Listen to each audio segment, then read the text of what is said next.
Okay, man, I'm here in Boron, and I'm with my brother Steve here, and he took me on a little adventure, man. This is better than Hugh Hauser and California Gold, because what we found here in Boron is something that I promise you have never seen up close and personal before. I promise this.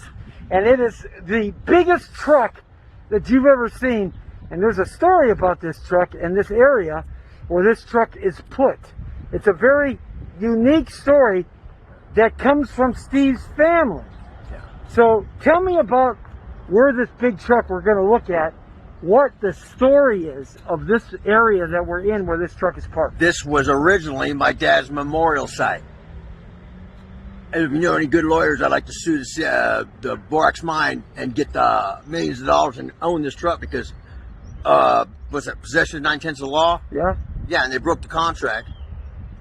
But my mom sold the land, but there's got to be some glitch in there if you got a good attorney. This is where your dad, what was his name? Carol Core. This is where Carol Core, who worked his life 33 years at the mine, the Boron mine. 33 years. And when he was laid to rest, this was his memorial site. Yep. Yep. And they took that away after years. My mom moved to Fayetteville, Arkansas, and they wanted to. My mom was having to pay the property taxes and stuff, and she sent them the bill, and they said, "We're not paying that." My mom says, "Well, I ain't paying it. I donated the land to be the Carol Core Memorial Park," and they said, "We'll just buy the land off you." I think I bought it for $33,000. And so up to that time, your dad, this is what, there was a sign out here, I understand, that it was called the Carol. You even have pictures of it. Yeah, it was curved like this, and it was right there, and you walk underneath it. Yeah, everybody in this town knows about it. That was my dad's memorial site.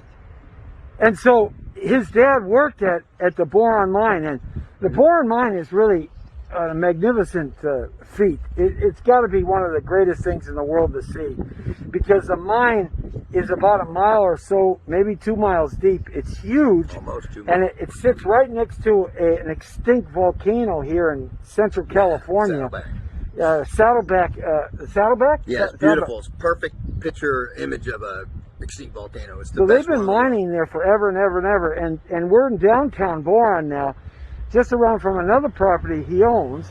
But this property here goes back with his family. When his dad passed away, he was quite a figure in this town. He owned a lot of property, and this one he owned, and there was some shenanigans or something went on, and they lost the property, and then they moved this giant truck.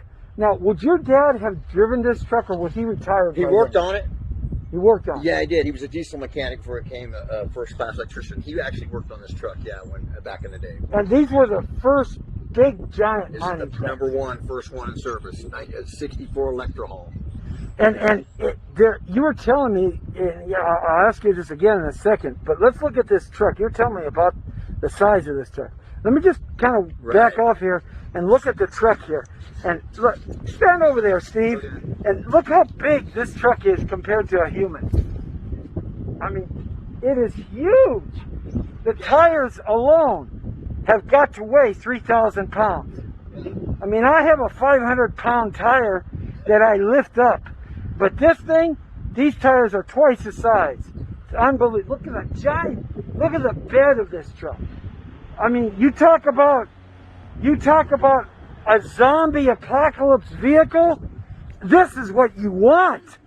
Nothing stops this. But the thing about this truck, it's so huge. If you look at just, I mean, look how tall it is. It's overwhelming when you really kind of walk around and you're up close. You see this on TV all the time, you know. But look at the differential. Those of you who understand that, this is a differential. Man, this looks like 500-600 pound guys welded together. It's so big. I mean, look at the size. Look at it's as tall as Steve. Yeah. The differential is as tall as Steve. Now these tires were liquid filled because they were so heavy. And look how high this thing is. Hey, look at this. Just amazing. Look at this, Jesse. What's that? Look at this. The door opens up. Oh my goodness. Oh, yeah, you can live in there.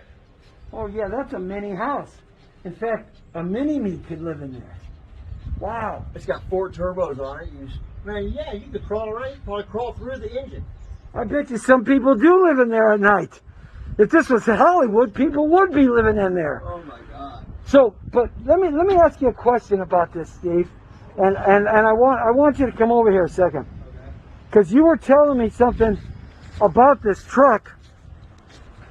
No matter how big it was, or how big it was, this was the first giant mining dump truck at the Boron mine, and Steve's dad worked on this. But you were telling me something that is even more mind-blowing. 500 gallons of hydraulic fluid. Now, what you were telling me was today in 2020 at the mine, this is considered a pickup truck. Oh yeah, that's right. This thing could be parked. I think you could park 4 of them in the back of the big cats they have now. They're so big that it's almost like, it's unreal.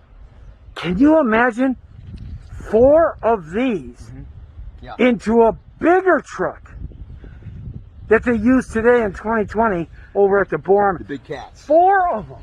Yeah. That's hard to believe. They're as tall as that telephone pole. Right there. They're as tall as that telephone pole that the trucks are. Yeah. And the cab, like where the guy is in, is just so tiny, and it's just gigantic. So yeah, it's way bigger than this one. And this one is still a badass though, you know. Who would ever thought that in the city of Boron that Jesse T would find something so interesting that he's going to probably end up spending the whole day here? Yeah. Oh, we just begun. There's all kinds of other stuff. No, I gotta go at some point. But we're going to do a little more sightseeing on the way to another piece of land. But hey, at the park that memorialized his father, Carroll Core Memorial Park, which now the county owns. It's now Pioneer Park. Pioneer Park on the corner of Boron and 20 Mules Road. First block in Boron. First block. This is the first building in Boron too. And right behind us? Yeah, that was the first building in Boron. That used to be a stopway for the mules, the 20 mules. Them were the largest wagons in the world, by the way. Yeah. That's the first building, huh? Yeah, that's the first building in Boron right there. That was a post, like a post station where they'd stop and, you know, get supplies and stuff like that. Yeah. Then they would go on their hike all the way to Mojave. This is a national monument in this town. So much to see in Boron. Made of lava rock. We're road tripping on the Jesse T Show with Steve telling us the memories of Boron, California. Stick around. Learn something. Woo! Love it, baby.